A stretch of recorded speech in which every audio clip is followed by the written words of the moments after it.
These are the days of streaming, and with that comes the kind of choice never before available with regular old TV. The benefits are numerous, not least the tendency away from monoculture, but this is a double-edged sword. Gone are the days of everyone gathering around the water cooler to discuss the latest episode of The X-Files, replaced with an ever-raging explosion of WhatsApped recommendations about the coolest new show from your zeitgeist-chasing mates. But even old shows weren't safe from the whims of their channels, producers and financiers. And with horror's more limited viewership, it is often first to the chopping block. So with that in mind, I'm Ellie for What Culture, and here are 10 great horror TV shows cancelled too soon. Want to stay safe online and save big? Get up to 76% off a 2-year NordVPN plan, plus 4 months free and up to a $50 Amazon gift card. Just scan the QR code or click the link in the description and it's all yours. Number 10, Harpers Island. Nobody who has seen it will say Harpers Island was not years ahead of its time. Long before Mike Flanagan got his mitts on pretty much every horror property of his choosing, revolutionising what we can expect from horror TV, Harpers Island did something equally as impressive, before CBS shot it dead. Inspired by the works of Agatha Christie, but packing considerably more blood and brutality than even the pulp novelist's most boundary-pushing writings, the mystery slasher series is set on the titular island, where a wedding party ignites the memory of a presumed dead serial killer and the bloodshed starts all over again.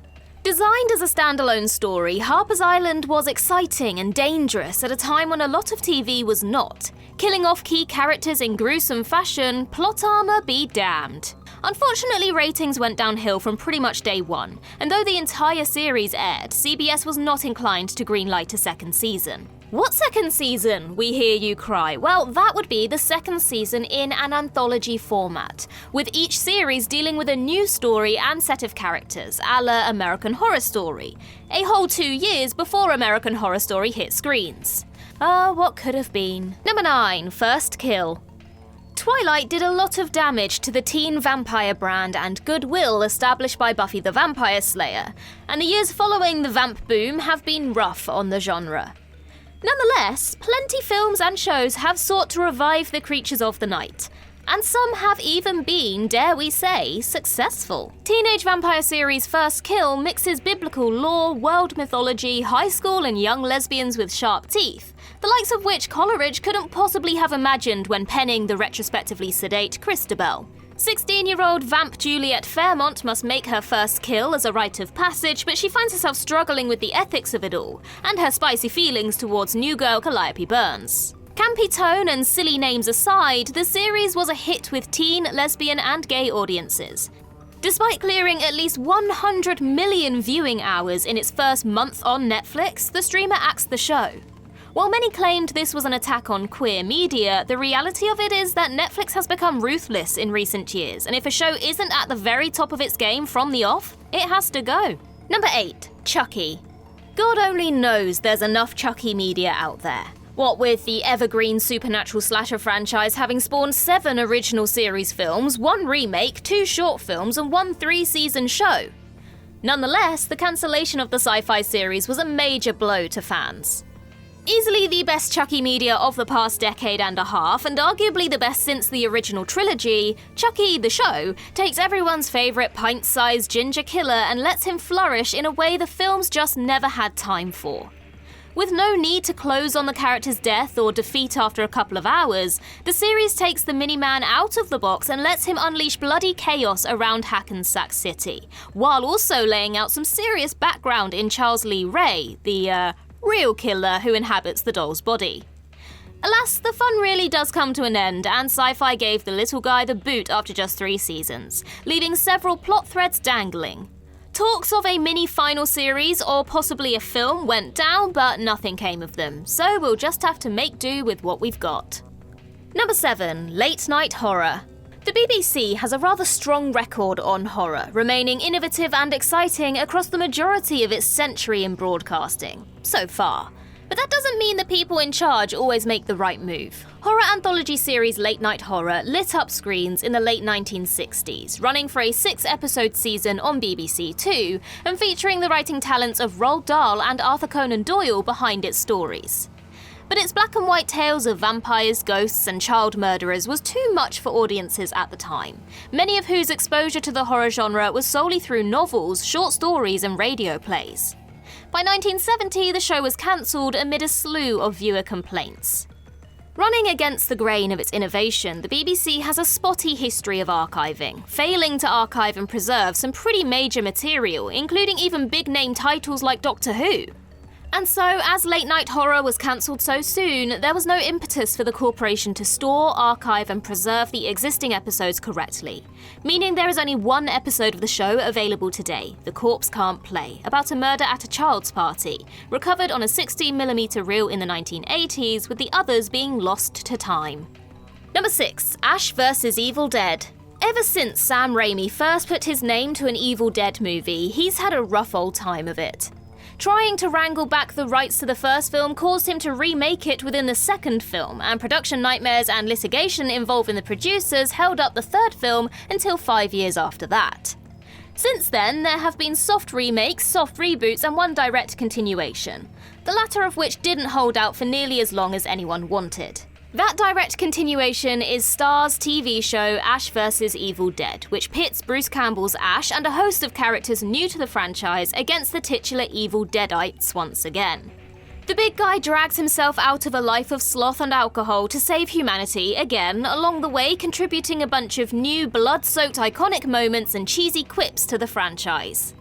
Despite the strong cult following of the IP, the show just didn't fare that well, and Starz cancelled it right as the going was getting good, with a rejuvenated Ash being plunged into a post-apocalyptic future. Campbell blames the low ratings and weak reception on Starz, not due to any overt failing on the company's part, but because A, nobody knew who they were, and B, this was one of their first attempts at original content, and they just didn't know what to do. Number 5. Jackal. Based on Robert Louis Stevenson's classic gothic novella Strange Case of Dr. Jekyll and Mr. Hyde, the BBC's Jackal transported the titular character into the 21st century, as both a spiritual and hereditary descendant of the original in the guise of perennial talent Jimmy Nesbitt. Jackal was in fact writer-producer Stephen Moffat's, yes, Doctor Who Stephen Moffat's first foray into classic literature at the Beeb, long before he was running Sherlock or Dracula, and this is definitely where he first cut his teeth. But whether green or not, the end results speak for themselves. Moffat's timeless writing paired with Nesbitt's ability to flow between character archetypes made Jackal a delight from episode 1, injecting the material with a dark comedy that Stevenson's book does not possess. Although the series works on its own, it does leave some tantalizing plot points in the air, including a new set of powers for the Jackal character's children. And Moffat originally wrote a second season, but the BBC never commissioned it. Perhaps this could have been the beginning of a worthy Universal Monsters franchise. Number 4. 1899. Sci-fi, gothic, supernatural, psychological horror series 1899 may be difficult to classify, but that is only because the show has so many sharp twists and turns throughout its first season, spanning several centuries in its runtime and crossing innumerable metaphysical boundaries on its way there. It begins as classic gothic horror, where the mystery of the abandoned ship Prometheus and its missing passengers dogs the occupants of the Kerberos, a passenger ship that itself becomes rapidly lost at sea. However, by the conclusion, 1899 is a psychological metafiction in which layers of unreality continuously peel back to reveal even deeper layers underneath, delving into the large lives and backstories of the passengers and crew as their realities come unstuck. And just as it is mounting the next step of its narrative and beginning to shine a light on just why the Kerberos seems to be made of pixels, it ends. Despite strong viewing numbers and ranking high in Netflix's most watched list, it was cancelled within just a month and a half of its release. Number 3. Archive 81. Based on the podcast of the same name, it stars Mamadou Ache as Dan, who is hired by a mysterious corporation to examine and restore a collection of mini cassette tapes that were damaged in a building fire in the mid-90s.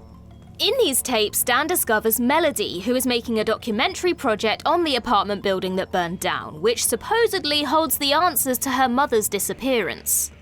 Archive 81 frames its action in the past through the discovery of the handheld footage in the present, and brings the two closer together than ought to be possible. A sinister cult in the building who worship an interdimensional deity get their claws into both Melody and Dan, all leading up to jaw-dropping ending in which Dan finds himself transported back to the 90s. Despite this major league cliffhanger, Netflix axed the show, leaving us with just the one season and a whole lot of questions to keep us awake at night. Perhaps forevermore.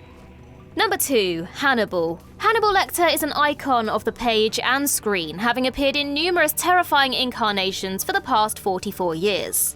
The gentleman cannibal has primarily been explored in the movies, with Anthony Hopkins in the role, a role that made him a global name. And while nobody would have expected another actor could take up the gauntlet, Mads Mikkelsen stepped into the part for TV and promptly disappeared. Brian Fuller's Hannibal puts Mikkelsen into action as a pre-incarceration incarnation of Lecter, working as a doctor of forensic psychology for the FBI. Manipulating the Bureau from within while quietly killing, torturing and eating as the Chesapeake Ripper under cover of jurisdiction. What sets it apart from contemporaries like Dexter is its psychological depth and consistently dastardly tone, foregoing a lot of the jocular humour other similar shows rely on to balance their kills.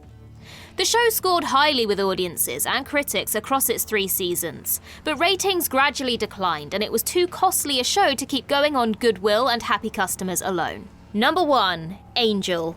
Angel, Angel, Angel. The one that got away. More than just a Buffy the Vampire Slayer spin-off, the show grew legs of its own away from the familiarity and relative comfort of Sunnydale, transporting the action to the big bad city of Angels, where the storylines were darker, the team broodier, and the ending non-existent. Angel teamed up with a ragtag team of vampire hunters, rogue demon slayers, interdimensional beings, and familiar faces from Buffy over the course of 5 seasons, facing off against one common big bad, the evil law firm Wolfram & Hart. After those raucous 5 years on air, the show rushed towards a close in 2004, a whole year after Buffy had bowed out, with a satisfying and definitive conclusion. Angel takes up residence at Wolfram & Hart HQ, Spike returns from the dead, and all the major players of the impending apocalypse line up to take their shot.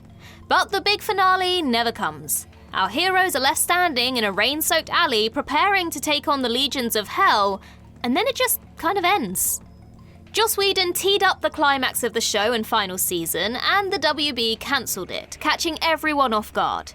The 5th season was already going to air, and so Whedon's powers to change anything were limited, leaving us with a half-finished finale and many regrets.